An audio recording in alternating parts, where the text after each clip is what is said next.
देखिए, जब हम हिंदी साहित्य की बात करते हैं तो हिंदी साहित्य में नाना विषय हैं और नाना उपविषय हैं। चाहे हम उसका प्रारंभ करें, इतिहास लेखन से प्रारंभ करें, फिर उसके कालखंड की बात आती है, विभिन्न वैचारिक सरणियों की बात आती है, विभिन्न धार्मिक आंदोलनों की बात आती है और उसमें उस साहित्य का विभाजन की बात आती है।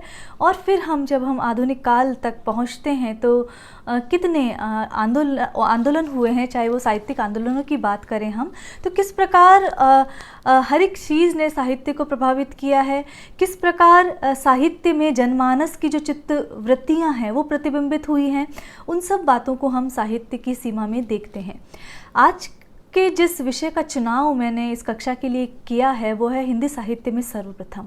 तो जब हम इस विषय को लेते हैं तो मेरा उद्देश्य यहाँ पर प्रथम दृष्टया तो नेट के विद्यार्थी रहते हैं जो हिंदी साहित्य में एमए के करने के बाद वहाँ पर नेट जैसी परीक्षा में, राष्ट्रीय पात्रता परीक्षा में आप उसमें अवतरित होंगे और वहाँ पर ये एग्ज़ाम फाइट करेंगे। दूसरी बात, मेरे उस विद्यार्थी से सरोकार रहता है, चाहे वो प्रथम वर्ष का हो, द्वितीय या तृतीय, क्योंकि ये बहुत बुनियादी बातें हैं जो एक विद्यार्थी को जाननी ज़रूरी है, इसलिए इस विषय का चुनाव किया गया है। तो विषय है हिंदी साहित्य में सर्वप्रथम, और उसमें चाहे वो हम इतिहास लेखन की बात करें, चाहे हम विभिन्न विधाओं की बात करें, तो वो क्या सर्वप्रथम रही हैं उनकी बात आज हम इस कक्षा में करेंगे। तो जब हम देखते हैं कि जब से भाषा के साथ साहित्य आता है और साहित्य के साथ इतिहास लेखन की शुरुआत भी होती है। इतिहास लेखन की क्या आवश्यकता है कि साहित्य को पीढ़ी दर पीढ़ी हस्तांतरित करने के लिए उस इतिहास लेखन की आवश्यकता ज़रूरी होती है कि किस समय किस निज़ाम के शासन में या जो आर्थिक परिस्थितियाँ रही हों, राजनीतिक परिस्थितियाँ रही हों, उसमें कैसे साहित्य की रचना हुई, किस समय कैसा साहित्य लिखा गया, उससे उस समय की जनता की चित्तवृत्तियों का पता चलता है। इसलिए साहित्य के इतिहास ग्रंथ, साहित्य इतिहास महत्वपूर्ण है। इसी श्रृंखला में जब हम देखते हैं तो बात आती है, प्रश्न उठता है, जिज्ञासा होती है कि हिंदी साहित्य का सर्वप्रथम इतिहास ग्रंथ कौन सा है।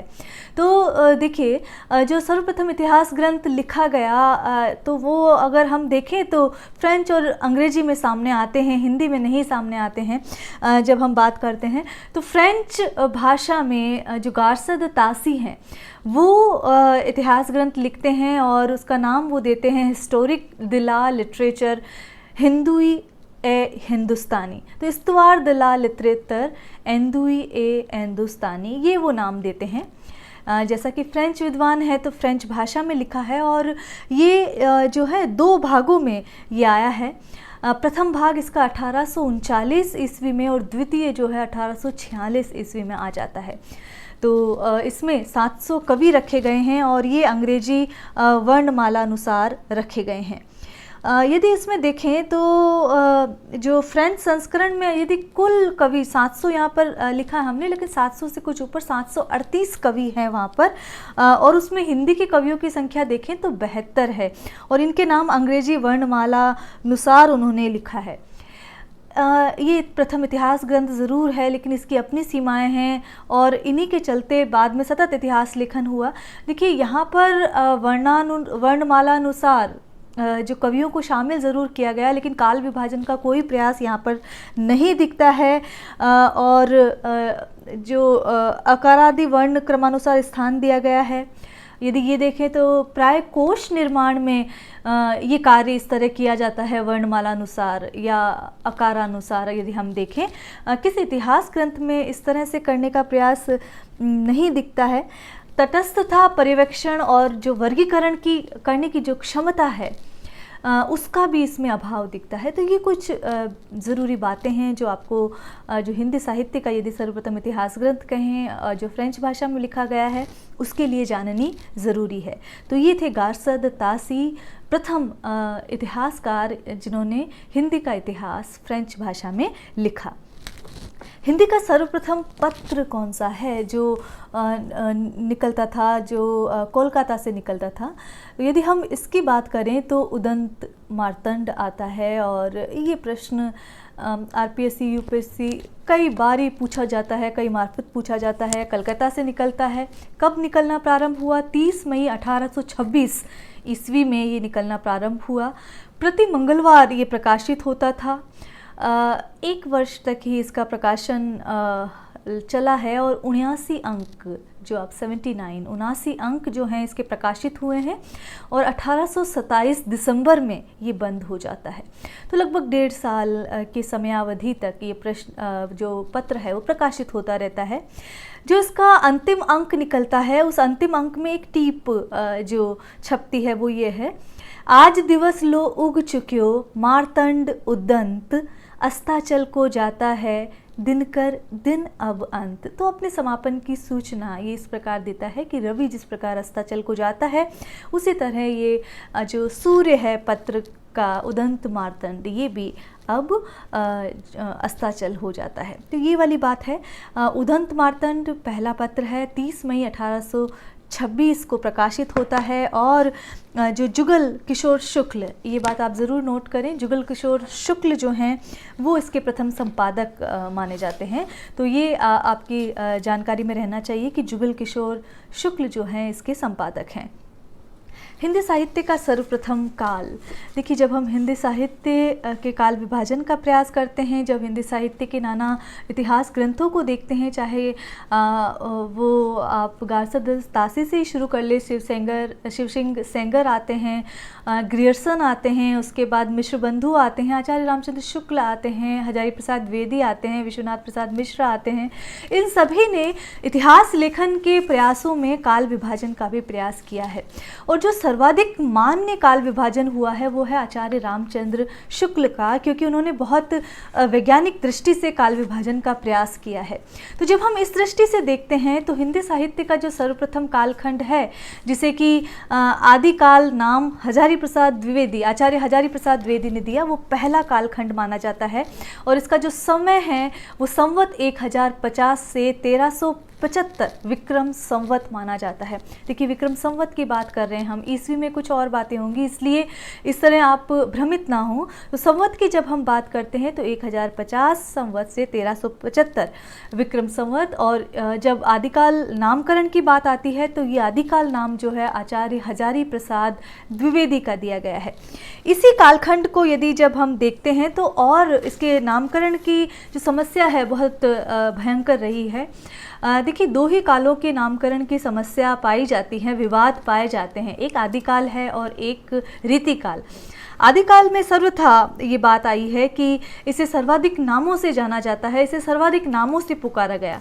तो यदि हम वीर गाथा काल नाम की बात करें जो कि आचार्य रामचंद्र शुक्ल ने आदिकाल को दिया है, तो उनका ये उद्देश्य रहा है कि इस काल में वीर गाथात्मक ग्रंथों की रचना अधिक हुई और वीरता इस काल की एक प्रधान प्रवृत्ति है। लेकिन ऐसा कहने से, किसी एक प्रवृत्ति को श्रेष्ठ बता देने से क्या होता है कि ऐसा नहीं है कि केवल वीर गाथात्मक साहित्य ही उस समय रचा जा रहा था। उस समय अपभ्रंश, जैन, सिद्धनाथ, ये सभी महत्वपूर्ण साहित्य भी रचे जा रहे थे। फिर ये एक तरह से दरकिनार हो जाते हैं। तो इसलिए वीर गाथा काल नाम जो है वो पूर्णत्व की सूचना नहीं देता है, इसलिए ये नाम खारिज हो जाता है। तो बहरहाल जो वीर गाथा काल नाम है वो आचार्य रामचंद्र शुक्ल का दिया हुआ है। इसी तरह वीर काल नाम भी दिया है, वो है विश्वनाथ प्रसाद मिश्र ने वीर काल नाम दिया है। चारण काल की बात करें तो डॉक्टर राम कुमार वर्मा ये नाम देते हैं। इसी तरह सिद्ध सामंत युग, सामंतवादी प्रवृत्ति की प्रधानता थी, सिद्धों का जो साहित्य है वो चर्चा में आता है, चाहे वो आचार विचार से संबंधित हो वो साहित्य, तो उसको ये नाम दिया राहुल सांकृत्यायन ने, जिसे हम सिद्ध सामंत काल, सिद्ध सामंत युग कहकर पुकारते हैं। इसीलिए इसी तरह महावीर प्रसाद द्विवेदी जो हैं उसे बीज वपन काल कहते हैं कि नाना प्रवृत्तियों के बीज के रूप में उदित होने का ये कालखंड था, इसलिए ये इस काल का नाम बीज वपन काल उचित ठहरता है। तो जब ये नामकरण हम देते हैं, ये नाम भी जब हम रखते हैं तो इससे प्रवृत्तियों का नहीं पता चल जाता, और भी जो अन्यान्य नाम है उससे एकांगी प्रवृत्ति का साक्षात्कार हमें होता है। तो इसलिए ये नाम नहीं सर्वमान्य हुए और आचार्य हजारी प्रसाद द्विवेदी आदिकाल नाम लेकर आते हैं, जिसमें विभिन्न प्रवृत्तियों का, आदि का मतलब होता है प्रारंभिक, तो विभिन्न प्रवृत्तियों का, चाहे आप संत साहित्य की बात कर लें, चाहे आप सूफी साहित्य की बात कर लें, चाहे रहस्यवाद की बात कर लें, तो विभिन्न प्रवृत्तियों का जो आदि प्रारंभिक समय था वो आदिकाल था, इसलिए आदिकाल नाम सर्वमान्य होता है। तो यह हिंदी साहित्य का सर्वप्रथम काल था, आदिकाल, जिसका नामकरण आचार्य हजारी प्रसाद द्विवेदी का किया हुआ है। फिर यदि हम बात करें तो हिंदी के सर्वप्रथम कवि कौन से हैं, तो देखिए हिंदी का जो सर्वप्रथम कवि है वो सिद्ध सरहपा को माना जाता है। और यदि हम देखें तो इनका जो जन्म काल है वो 8वीं शताब्दी में ठहरता है। आदिकाल के यदि सिद्ध कवियों को देखें, 84 सिद्ध माने जाते हैं। आदिकाल के सिद्ध कवियों में सिद्ध सरहपा का महत्वपूर्ण स्थान है। और यदि इनके अन्य नामों को देखें तो सरहपाद, राहुल, भद्र और सरोज वज्र इन्हीं के नाम हैं जो अनेक ग्रंथों में प्रयुक्त हुए हैं। तो सरहपाद, राहुल, भद्र, सरोज वज्र या सिद्ध सरहपा एक ही व्यक्ति हैं, ये बात आप ध्यान रखें। जब हम सरहपाद की बात करते हैं तो सरहपा को बौद्ध धर्म के वज्रयान और सहजयान शाखा का प्रवर्तक माना जाता है। तो ये बात आपको ध्यान रखनी है। देखिए सरहपा, जब हम सिद्धों की बात करते हैं, 84 जो सिद्ध हैं, तो उनके नाम के अंत में पा जुड़ा हुआ रहता है, चाहे वो लुईपा हो, कणहपा हो, शबरपा हो, सरहपा हो, डोम्भीपा हो, तो इस तरह पा जो है वो शब्द जुड़ा रहेगा। ये एक आप सूचक चिन्ह ले सकते हैं, पहचान चिन्ह ले सकते हैं। तो सिद्ध सरहपा की बात हम यहाँ पर कर रहे हैं। और बौद्ध धर्म की वज्रयान और सहजयान जो शाखा है उसके प्रवर्तक माने गए हैं। हरिभद्र नामक जो प्रसिद्ध दार्शनिक हुए हैं, बौद्ध दार्शनिक, वह इनके शिष्य थे, ये माना जाता है। तो सरहपा पहले कवि थे, कबीर से भी पहले जब हम देखते हैं तो सरहपा पहले कवि आते हैं, जो कि जो सामाजिक मान्यताएं हैं, कुत्सित मान्यताएं हैं, पाखंड जो है और आडंबर जो है, उनका वो जमकर विरोध करते हैं। तो कबीर से पहले यदि ऐसा कोई अक्षर दिखाई देता है तो वो सरहपा दिखाई देते हैं। सरहपा के यूँ तो ग्रंथ 32 माने जाते हैं, लेकिन दोहा कोश जो है उनका सर्वाधिक प्रसिद्ध ग्रंथ है। तो ये बात थी हिंदी के सर्वप्रथम कवि, और इसमें हम सरहपा को देख रहे थे। तो ये हिंदी के सर्वप्रथम कवि हुए। अब यदि हम देखें तो हिंदी का सर्वप्रथम सूफी कवि कौन है। देखिए जब सूफी साहित्य की बात करते हैं तो जो हिंदी साहित्य का जो दूसरा कालखंड है, जिसे हम भक्ति काल की संज्ञा से नवाजते हैं, तो भक्ति काल में जब हम देखते हैं तो वहाँ पर सगुण और निर्गुण दो शाखाएं दिखाई देती हैं। सगुण शाखा में हमने कृष्ण मार्गी शाखा और राम मार्गी शाखाएं देखी। वहीं निर्गुण मार्गी शाखा की जब हम बात करें तो वहाँ पर संत काव्यधारा और सूफ़ी काव्यधारा दिखाई देती है। तो सूफ़ी कवियों में भी प्रथम कौन रहा, क्योंकि एक लंबी परंपरा वहाँ दिखाई देती है। वहाँ मुल्ला दाऊद से लेकर हम ज्ञानदीप शेख नवी की जो रचना है वहाँ तक जो सूफ़ी कवियों का एक लंबी श्रृंखला देखते हैं। तो जो उनके जो पहले जो सर्वप्रथम सूफ़ी कवि हैं वो मुल्ला दाऊद कहे जाते हैं, और उनका एक जो मौलाना दाऊद भी उन्हें कहा जाता था, जिनका जन्म डलमऊ रायबरेली उत्तर प्रदेश में हुआ। यदि हम इनका समय देखें, इनका जन्म देखें, तो 1400 विक्रम संवत में इनका जन्म होता है और 1475 विक्रम संवत में इनका देहावसान हो जाता है, इंतकाल हो जाता है। इनके जो महत्वपूर्ण ग्रंथ हैं वो चंदायन हैं, इसे चांदायन भी कहा जाता है। देखिए ये लोरिक कथा या लोर कहा भी कहा जाता है। प्रश्न बनता है यहाँ पर कि लोर कहा किस ग्रंथ को कहा जाता है, लोरिक कथा किस ग्रंथ को कहा जाता है, तो वो मुल्ला दाऊद का चंदायन ग्रंथ है। और चंदायन का जैसा कि मैंने कहा दूसरा नाम लोर कहा या लोरिक कथा है। इसमें चंदा और लोरिक जो किरदार हैं उनकी प्रेम कथा का चित्रण प्रस्तुत किया गया है। तो मुल्ला दाऊद की बात और उनके ग्रंथ चंदायन की बात हमने की। हिंदी की एक महत्वपूर्ण साहित्यिक पत्रिका है सरस्वती, जो कि हिंदी साहित्य का जो आधुनिक कालखंड है उसमें विभिन्न रचनाओं को, विभिन्न रचनाकारों को प्रकाश में लाने का और हिंदी के परिष्कार और परिमार्जन में करने में वो जो महत्वपूर्ण भूमिका निभाती है, उसमें सरस्वती उल्लेखनीय है। तो जब हम सरस्वती पत्रिका की बात करते हैं तो सन 1900 ईस्वी में इंडियन प्रेस इलाहाबाद के स्वामी के अनुरोध पर नागरी प्रचारिणी सभा काशी ने सरस्वती पत्रिका के लिए श्याम सुंदर दास, राधा कृष्ण दास, जगन्नाथ दास रत्नाकर, कार्तिक प्रसाद खत्री और किशोरी दास गोस्वामी की एक संपादन समिति बनाई। देखिए 5 संपादक हैं इस संपादक मंडल में। तो ये कहना सर्वथा गलत है कि जब हम कहते हैं कि सरस्वती के प्रथम संपादक श्याम सुंदर दास हैं या कई स्थानों पर महावीर प्रसाद द्विवेदी को प्रथम संपादक बना दिया जाता है, तो ये नहीं है। जो इसके प्रथम संपादक हैं वो 5 संपादक हैं संपादक मंडल के तौर पर, बतौर संपादक मंडल, जिसमें श्याम सुंदर दास, राधा कृष्ण दास, जगन्नाथ दास रत्नाकर, कार्तिक प्रसाद खत्री और किशोरी दास गोस्वामी। इनकी संपादन समिति जनवरी 1900 में इंडियन प्रेस इलाहाबाद से, फिर इनके प्रयासों से सरस्वती प्रकाशित होती है। तो जब हम पहला वर्ष देखते हैं, मतलब 1900 ईस्वी की बात करते हैं, तो इस पत्रिका का संपादन जो है ये समिति ही करती रही, अर्थात संपादक मंडल के संपादक में इस वर्ष ये पत्रिका प्रकाशित होती रही। दूसरे वर्ष, मतलब जब हम देखें 1901 की बात करें, तो तब वो श्याम सुंदर दास जो हैं वो इसके संपादकत्व का कार्य उन्हें सौंप दिया जाता है। और फिर 1903 में आचार्य महावीर प्रसाद द्विवेदी सरस्वती के संपादक बनते हैं। तो बहुत सारे प्रश्न यहाँ पर आपको, एक तो संपादक मंडल का नाम ध्यान रखना है कि कौन कौन है, श्याम सुंदर दास, राधा कृष्ण दास, जगन्नाथ दास रत्नाकर, कार्तिक प्रसाद खत्री और किशोरी लाल गोस्वामी भारतीय हिंदू मंडल के भी सदस्य हैं इसमें से काफ़ी। तो ये संपादक मंडल का आपको नाम ध्यान रखना है। 1900 ईस्वी में प्रकाशित होना प्रारंभ हुई और इंडियन प्रेस इलाहाबाद और जो काशी नागरी प्रचारिणी सभा है उसका बहुत महत्वपूर्ण योगदान है। तो और पहले वर्ष में जो संपादन जो किया 1900 में, वो ये पूरा जो मंडल है वो इसका संपादन करता है।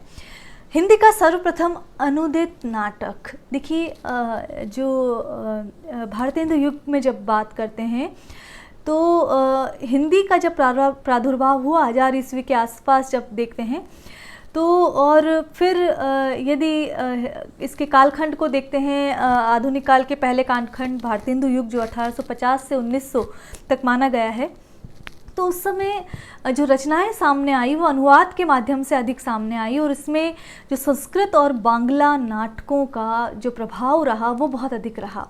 तो इसी तरह जब हम अनुदित नाटकों की बात करते हैं तो संस्कृत का नाटक अनुदित होता है और वो शकुंतला नाटक अनुदित होता है, नाम शकुंतला रखा जाता है।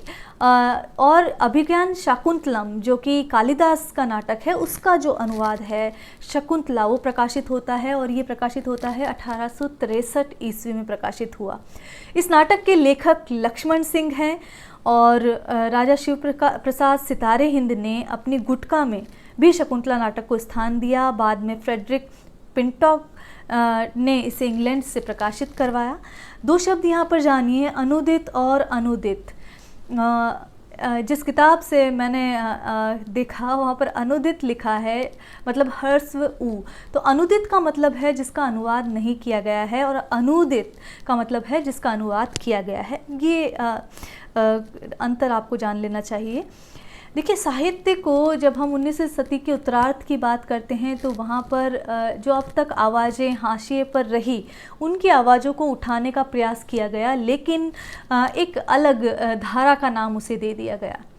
यद्यपि साहित्य में ये खांचेदारी, ये हिस्सेदारी, ये फाके नहीं बनने चाहिए, लेकिन अध्ययन की दृष्टि से मुझे ये बताना होगा कि जो दलित वर्ग की समस्याओं का जो लेखन किया है उसमें पहले दलित कवि कौन हैं। तो दलित लेखन करने वाले उस कविता की बात जब करते हैं, कवि की बात करते हैं, तो उसमें पटना के हीरा डोम पहले कवि के रूप में जाने जाते हैं और इनकी जो कविता थी वो अछूत की शिकायत सरस्वती में 1914 ईस्वी में प्रकाशित होती है। यद्यपि ये कविता भोजपुरी भाषा में है, परंतु हिंदी के विद्वान इसे हिंदी दलित साहित्य की सर्वप्रथम कविता मानते हैं। यदि हम इस कविता की पंक्तियों को देखें तो हमनी के राती दिन दुखवा भोगत बानी, हमनी के साहिबे से मिनती सुनाई बे। तो ये कुछ पंक्तियां हैं जिसमें हमारे तो रात और दिन जो दुख में बदे हैं, दुख रहा है, हम हमारा कष्ट किसको सुनाएं, कुछ ऐसा कवि कहना चाह रहा है और पूरी एक कविता है। हिंदी के सर्वप्रथम एकांकी। देखिए, जब हम हिंदी साहित्य की बात करते हैं, विभिन्न विधाओं की बात करते हैं, तो कल हमने प्रेमचंद की बात की थी, और जब हम प्रेमचंद की बात करते हैं तो मुझसे उन्हें एक कथाकार के रूप में जाना जाता है। इसी तरह जब हम एकांकी और नाटक की बात करते हैं तो वहाँ जयशंकर प्रसाद जो है वो प्रमुख रूप से उभरते हैं। तो जयशंकर प्रसाद की एक घूंट जो है एकांकी, वो हिंदी की सर्वप्रथम एकांकी मानी जाती है, जिसका प्रकाशन यदि हम देखें तो 1929 ईस्वी में होता है। और इसके प्रमुख पात्र यदि हम देखें तो आनंद और प्रेमलता नाम के पात्र हैं। और इसका जो महत्वपूर्ण प्रश्न है इस एकांकी में कि जीवन क्या है और जीवन कैसे जीना चाहिए, मुझे लगता है आज भी ये प्रश्न उतना ही महत्वपूर्ण है। और इस एकांकी का ये प्रश्न है कि जीवन क्या है और जीवन कैसे जिया जाना चाहिए, और ये प्रश्न आनंद और प्रेमलता इस एकांकी में उठाते हैं। नाटक और एकांकी में क्या अंतर है, अक्सर ये भी पूछा जाता है। एकांकी एक अंक की होती है, चरित्र उसमें थोड़े सीमित होंगे। नाटक में अलग अलग दृश्य हो सकते हैं, अलग अलग अंकों से मिलकर बनता है, थोड़ा विस्तृत होता है। एकांकी जिसमें एक अंक होता है। जिस तरह कविता जो है सर्गों में बटी रहती है, समय में बटी रहती है, उसी तरह जो एकांकी है या जो नाटक है वो अंकों में या दृश्यों में बटा रहता है। तो एकांकी एक है जिसका अंक, वो एकांकी कहलाती है। इसी तरह हिंदी की सर्वप्रथम कहानी की बात जब आती है तो वहाँ भी बड़ा विरोधाभास है, वहाँ भी बड़ा जो वैचारिक मतभेद वहाँ पर दिखाई देता है। आचार्य रामचंद्र शुक्ल की कहानी हो, चाहे 11 वर्ष का समय की बात करें हम, या हम दुलाई वाली जो है उसकी बात करें, बहुत सारी कहानियाँ प्रथम कहानी की जद्दोजहद में आती है। एक टोकरे भर मिट्टी, उसको भी प्रथम कहानी माना जाता है। लेकिन इन कहानियों में से हिंदी की प्रथम कहानी कौन सी है, तो सैयद इंशाअल्लाह की रानी केतकी की जो कहानी है, जिसका रचनाकाल 1803 या 1808 ईस्वी, इसका ये निश्चित नहीं है, तो ये माना जाता है वही हिंदी साहित्य की प्रथम कहानी स्वीकार की गई है। इस कहानी में रानी केतकी और उदयभान की प्रेम कथा का चित्रण किया गया है। और यदि हम देखें तो जो इंशाअल्लाह सैयद इंशाअल्लाह जो हैं, उन्होंने उर्दू फ़ारसी में भी महत्वपूर्ण कृतियों की रचना की, किंतु यदि उनकी ख्याति का सर्वाधिक आधार यदि हम देखें तो रानी केतकी की कहानी में दिखाई देता है। इस कहानी की जो भाषा है वो मुहावरेदार, चटकीली और चलती फिरती है। कहानी 20 शीर्षकों और 8 पदों में लिखी गई है, ये बात आप ध्यान रखें। 20 शीर्षकों में लिखी गई है। कहानी का आरंभ कहानी के जीवन का उभार और बोलचाल की दुल्हन का सिंगार इस शीर्षक से होता है। और कहानी में 8 पद भी हैं जिन्हें दोहे अपनी बोली के कहा जाता है। तो ये सैयद इंशाअल्लाह की कहानी, रानी केतकी की कहानी के बारे में कुछ महत्वपूर्ण जानकारियाँ थी। बात आती है हिंदी के सर्वप्रथम उपन्यास की। तो देखिए, जब हम उपन्यास की बात करते हैं तो वहाँ पर भी बहुत सारी जो विरोधाभास है कि पहला उपन्यास आखिर किसे माना जाए। तो हिंदी का जो सर्वप्रथम यदि उपन्यास जिसे कहें, तो जब भारतेंदु जब कहते हैं लोकोपयोगी हिंदी लिखकर कालचक्र में, वो ये अंकित करते हैं कि हिंदी नए चाल में ढली, तो वो कहते हैं कि 1873 ईस्वी, जिसका उल्लेख वो स्वयं करते हैं, वो बताते हैं कि यहाँ से अनेक गद्य विधाओं का प्रारंभ होना शुरू हो गया। तो जब हम हिंदी उपन्यास की वैचारिक सरणियों को चढ़ते हैं तो वहाँ कुछ उपन्यास सामने आते हैं जिसमें भाग्यवती और परीक्षा गुरु की बात आती है। कुछ विद्वान परीक्षा गुरु को कहते हैं तो कुछ विद्वान भाग्यवती, लेकिन तथ्य जो है भाग्यवती को हिंदी साहित्य का प्रथम उपन्यास ठहराते हैं।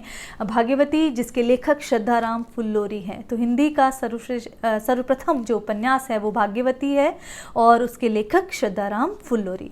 इसका प्रकाशन 1887 ईस्वी में होता है। और यदि हम परीक्षा गुरु को देखते हैं तो वो 1882 ईस्वी में सामने आता है। और वो भी यद्यपि हिंदी का प्रथम मौलिक उपन्यास उसे कुछ कह देते हैं, लेकिन जब आप सर्वप्रथम उपन्यास की बात करते हैं तो वो भाग्यवती आता है, और 1918 में प्रेमचंद का सेवा सदन आता है। तो हम ये मान सकते हैं कि भाग्यवती जो है वो हिंदी साहित्य का पहला उपन्यास है। इस उपन्यास की पहली समीक्षा जो है प्रदीप, हिंदी प्रदीप में प्रकाशित होती है, जो कि बालकृष्ण भट्ट के संपादकत्व में जो पत्र निकलता था उसमें। तो एक और बात यहाँ पर, जो धर्म हमारे जनमानस में महत्वपूर्ण स्थान रखता है, और जो जय जगदीश हरे जो आरती है वो सदाराम फुल्लोरी द्वारा लिखी गई है। फुल्लोरी, फुल्लोर जगह में इनका जन्म हुआ, इसलिए इनके नाम के पीछे फल्लोरी या फुल्लोरी इस तरह ये जुड़ा हुआ है, तो ये बात ध्यान दें। हिंदी की सर्वप्रथम आत्मकथा, जैन कवि जो बनारसी दास हुए हैं, उन्होंने हिंदी की प्रथम आत्मकथा अर्ध कथानक लिखी, जिसे 1641 ईस्वी में लिखा गया। ये आत्मकथा देखिए गद्य में नहीं, छंदबद्ध आत्मकथा है, जिसमें दोहा, चौपाई, छप्पे और सवैया जैसे छंदों का प्रयोग हुआ है।